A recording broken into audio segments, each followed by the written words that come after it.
آپ ایک وکیل ہیں، عمران خان کو کیا مشورہ دیں گے جیو کو یا جو الزام لگانے والے سابق شوہر ہیں بشرا مالکہ کے، بشرا بیوی کے، ان کے اوپر کیا کیس ہو سکتا ہے؟ کوئی کچھ صورتحال بنتی ہے؟ دیکھیں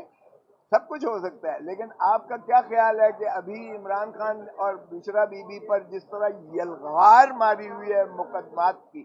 لیکن عمران خان نے پھر بھی جیل سے اس نے دیا ہے، اس نے یہ واضح طور پر کہا ہے کہ جو ثابت قدم ہو کر اس وقت کھڑا ہوا ہے، جو ظلم اور صعوبت برداشت کر رہا ہے، میں ان کو شاباشی بھی دیتا ہوں اور انہی کو ٹکٹ ملے گی اور وہی اگلا انشاءاللہ الیکشن بھی جیتیں گے۔ اور یہ جو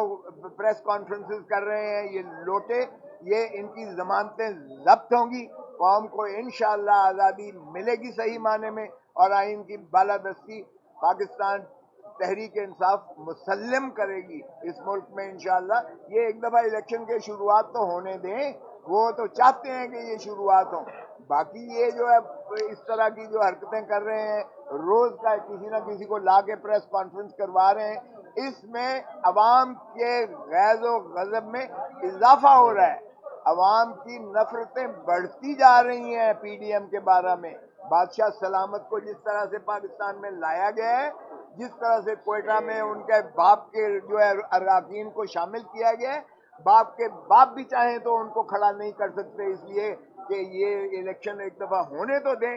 لاہور سے بھی ان کی ضمانتیں ضبط ہوں گی، آئی پی پی ہو یا دوسری پارٹیز ہو۔ صاحب یہ بتا دیں، آپ نے عمران خان صاحب سے پی ٹی آئی کے